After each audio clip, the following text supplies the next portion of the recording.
Shalom, selamat pagi sahabat Kids for Jesus. Apa kabarnya? Lose berharap kalian semua dalam keadaan yang baik dan tentunya dalam keadaan yang sehat.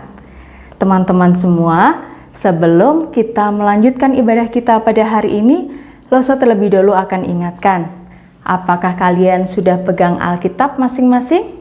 Ya, sudah siap semuanya? Ya. Yang kedua, apakah kalian sudah duduk dengan tertib?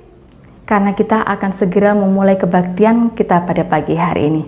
Oke, semuanya udah siap? Kita terlebih dahulu akan berdoa untuk memulai kebaktian kita pada hari ini. Mari semuanya lipat tangan, tutup matanya, kita akan berdoa. Ya Tuhan, Allah Bapa kami yang hidup, pagi hari ini dengan penuh ucapan syukur kami datang kepadamu. Kami mengucap syukur untuk setiap kesempatan yang Tuhan masih berikan kepada setiap kami. Untuk kami boleh datang beribadah, untuk memuji, menyembah, dan memuliakan nama Tuhan. Terima kasih Tuhan, kami menyerahkan seluruh rangkaian ibadah kami pada pagi hari ini hanya ke dalam tangan-Mu. Dari awal, pertengahan, hingga pada akhirnya nanti. Biarlah Tuhan bekerja di tengah-tengah kami, Tuhan hadir di rumah kami masing-masing, terlebih Tuhan hadir di dalam hati kami. Terima kasih Tuhan, ini doa kami yang kami naikkan dengan ucapan syukur. Hanya di dalam nama Tuhan Yesus kami sudah berdoa dan mengucap syukur. Haleluya, amin. Sebagai satu pujian penghormatan kita kepada Tuhan, mari bersama-sama dengan sungguh-sungguh kita pujikan satu pujian hormat bagi Allah Bapa.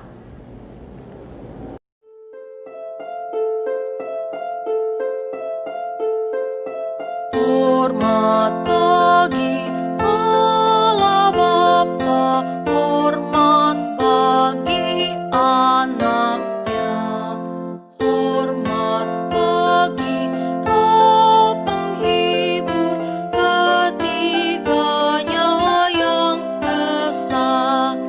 Haleluya, haleluya, ketiganya yang esa.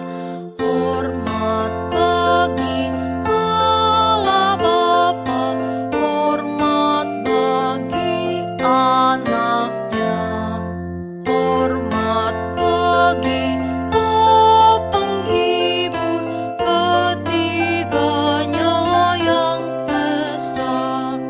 Haleluya, haleluya, ketiganya yang esa.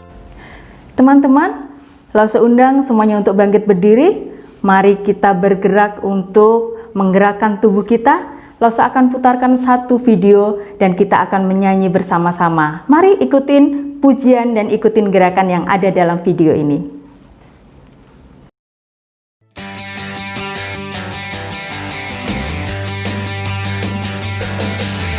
From the top of my head, way, way down to my toes, I can't keep it all inside. I want to jump with all my might.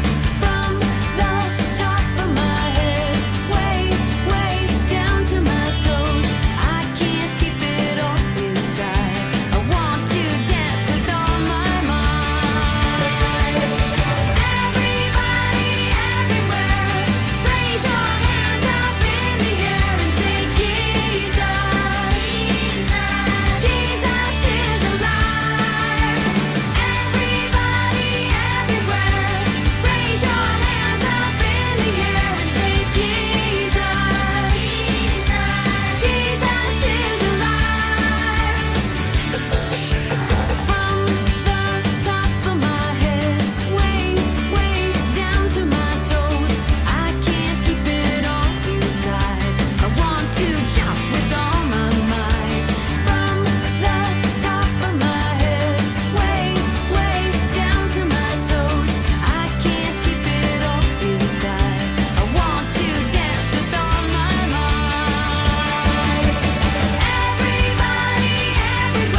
Teman-teman, hari ini kita akan belajar firman Tuhan tentang bagaimana kita harus menjadi anak Tuhan yang mempunyai empati dan mempunyai sikap hormat serta sopan terhadap orang lain.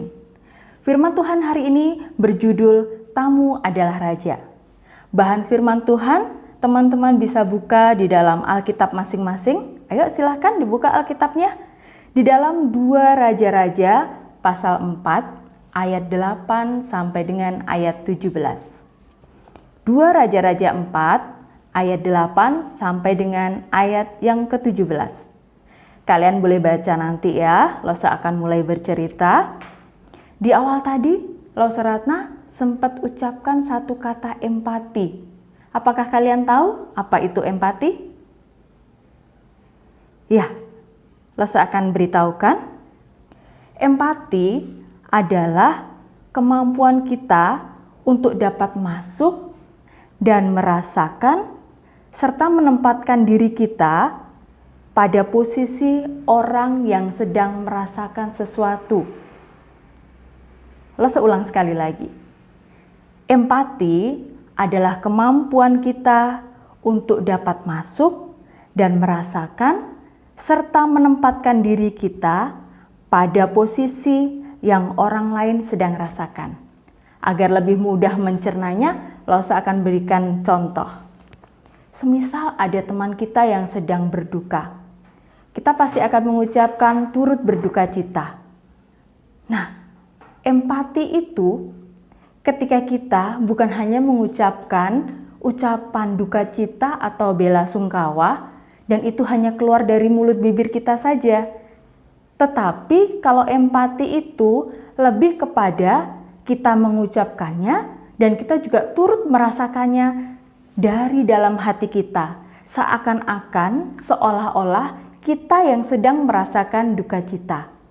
Jadi intinya empati itu bukan hanya di mulut, tetapi lebih kepada hati kita dan kita merasakan sesuatu seperti yang orang lain sedang rasakan. Nah, kembali ke firman Tuhan hari ini, di dalam kitab 2 Raja-Raja tadi, kalau kalian sudah ada yang baca, di situ diceritakan tentang ibu di kota Sunem yang baik hati, ibu yang murah hati, dan ibu ini sangat kaya. Dia mempunyai suami, tetapi dia tidak memiliki anak. Dan satu lagi yang lebih mengesankan, bahwa ibu ini ia adalah orang yang sangat murah hati, di mana ia suka berbagi kekayaannya untuk melayani orang lain. Nah, dalam kisah ini, dia akan melayani hamba Tuhan. Kalian mau tahu ceritanya lebih lanjut? Yuk, kita terus ikuti cerita berikut ini. Setiap hari, rumah Ibu Sunem ini sangat sepi, karena hanya mereka berdua yang tinggal di dalamnya. Oleh karena itu, mereka sangat senang bila ada tamu yang datang ke rumah mereka. Suatu ketika, ibu ini mengundang tamu istimewa. Kira-kira kalian tahu siapa yang menjadi tamu istimewanya? Ya, Nabi Elisa. Ketika Nabi Elisa sedang dalam perjalanan pelayanan dan melewati kota Sunem, ibu ini dengan sukacita mengundang Nabi Elisa untuk datang singgah ke rumahnya. Pagi-pagi, Ibu Sunem ini sudah ke pasar. Dia berbelanja bahan-bahan makanan, sayuran, buah-buahan. Dia akan segera memasak dan menyiapkan makanan yang lezat untuk tamunya yang akan datang. Ketika hari sudah menjelang siang, Nabi Elisa datang bersama dengan bujangnya yang bernama Gehasi. Mereka datang ke rumah ibu ini dan mereka dijamu dengan luar biasa. Nabi Elisa dan bujangnya sungguh menikmati jamuan yang sudah disediakan. Setelah beberapa lama kemudian, mereka beristirahat sejenak untuk nanti segera melanjutkan perjalanannya. Ketika kembali hari sudah mulai sore, Nabi Elisa beserta dengan bujangnya memohon izin pamit untuk melanjutkan perjalanan pelayanan mereka. Ibu dan bapak mengantar mereka sampai ke depan rumah dan mereka berpesan, kalau ada lewat lagi di kota Sunem, jangan sungkan-sungkan untuk datang mampir ke rumah mereka. Nah, teman-teman, Ketika Nabi Elisa dan Gehazi sudah keluar dari rumah mereka, ibu ini mengungkapkan satu kerinduannya kepada suaminya, bahwa dia rindu membuatkan sebuah kamar yang bisa ditempati oleh Nabi Elisa. Ternyata suaminya sangat mendukung. Baiklah, kita akan buatkan satu kamar untuk ditempati Nabi Elisa ketika dia datang berkunjung ke sini. Akhirnya mereka memanggil tukang, menyiapkan material, dan akhirnya mereka membuatkan satu kamar yang berada di loteng rumah mereka.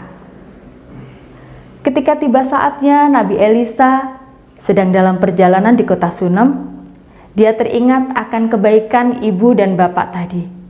Dia kembali singgah ke rumah mereka untuk datang berkunjung dan sekedar untuk mengistirahatkan tubuh mereka yang lelah. Ibu dan bapak ini dengan sukacita menyambut kedatangan Nabi Elisa beserta dengan bujangnya. Ketika mereka sudah selesai makan, mereka hendak beristirahat, ibu ini berkata kepada Nabi Elisa, "Tuanku, ada hadiah untuk tuanku." Wow, Ibu Sunem akan memberikan hadiah untuk Nabi Elisa.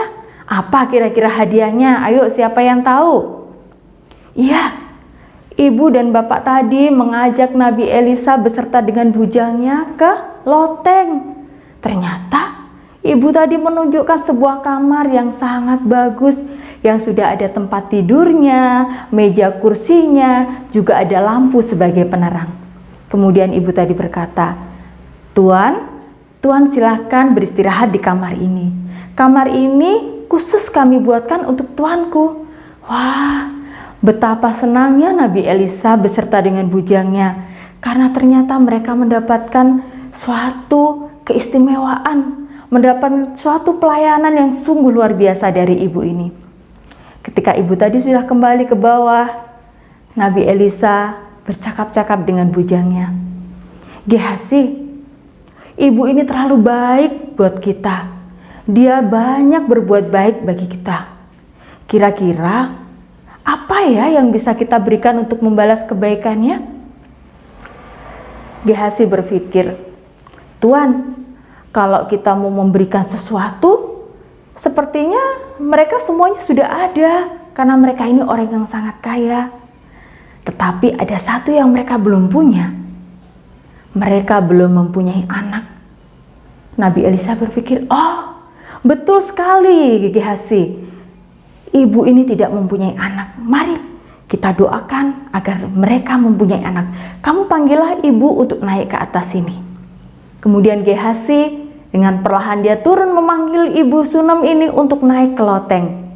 Ketika sampai di depan pintu kamar dari Nabi Elisa, Nabi Elisa berkata, "Ibu, tahun depan engkau akan memiliki seorang anak laki-laki." Betapa terkejutnya ibu ini, karena sudah bertahun-tahun dia menikah tetapi dia tidak diberi anak oleh Tuhan. Tetapi ketika Nabi Elisa mengatakan demikian, dia percaya dan dia bersuka cita. Dia mengimani bahwa tahun depan dia akan mempunyai anak. Nah teman-teman, singkat cerita, 1 tahun kemudian ibu Sunem ini benar-benar mempunyai seorang anak laki-laki. Ternyata doa dari Nabi Elisa didengar oleh Tuhan. Nah teman-teman, kita sudah mendengarkan kisah tentang ibu Sunem yang baik hati. Apa yang dilakukan ibu Sunem terhadap Nabi Elisa dan bujangnya? Apakah yang dilakukan ibu Sunem ini menyenangkan hati Elisa? Terus kemudian apakah Nabi Elisa juga merasa disenangkan? Ya, ibu tadi berbuat hal yang menyenangkan hati Nabi Elisa, dan tentunya hati Tuhan juga disenangkan. Nah, teman-teman, bila ada tamu datang ke rumah kalian, kira-kira apa yang akan kalian lakukan? Apakah kalian akan berlaku tidak sopan? Apakah kalian akan menyambutnya dengan baik? Nah, kalau kita sudah mendengarkan cerita tadi baik-baik, pastinya teman-teman akan bersikap seperti ibu Sunem, menyambut menyambut tamu yang datang ke rumahnya dengan baik, menyambut tamu dengan sopan, dan tentunya memberi perhatian yang baik kepada tamu kita. Karena itu akan menyenangkan hati Tuhan. Firman Tuhan telah selesai sampai di sini, dan sebagai ayat hafalan, teman-teman bisa buka di dalam Galatia pasal 5 ayat 13 bagian C. Galatia pasal 5 ayat 13 bagian C. Bunyinya, layanilah seorang akan yang lain oleh kasih. Tugas kalian minggu ini yang harus kalian kerjakan selain menghafalkan ayat, yaitu coba kalian sebutkan siapakah nama tamu istimewa dan bujangnya yang datang ke rumah ibu yang baik hati dari kisah di atas. Saya ulang tugasnya. Coba kalian sebutkan siapa nama tamu istimewa beserta dengan bujangnya yang datang di rumah ibu yang baik hati. Siap? Hafalkan ayatnya. Yang kedua, kerjakan tugasnya. Dan jangan lupa kirim ke lause masing-masing ya. Oke, teman-teman semua, mari kita berdoa.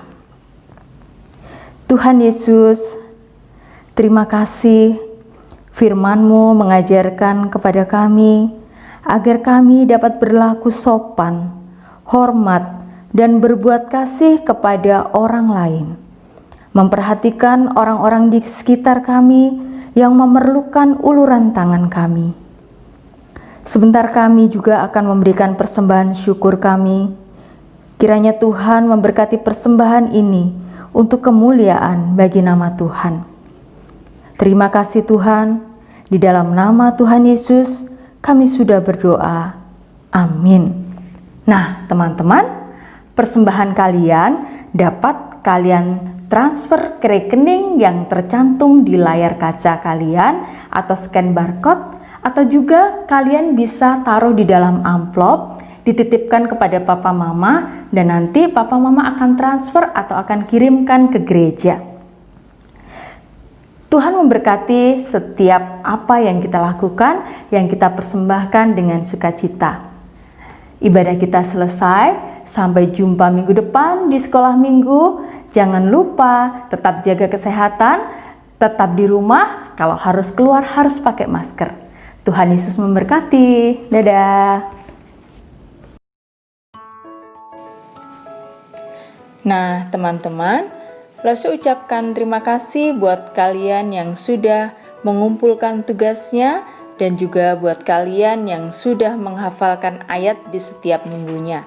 Nah, berikut ini daftarnya, kalian bisa baca ya. Buat kalian yang belum mengerjakan tugas ataupun belum menghafalkan ayat, kalian jangan berkecil hati. Masih ada kesempatan minggu ini dan juga minggu-minggu berikutnya. Yuk, Lose tunggu ya kalian mengerjakan tugas dan juga menghafal ayat.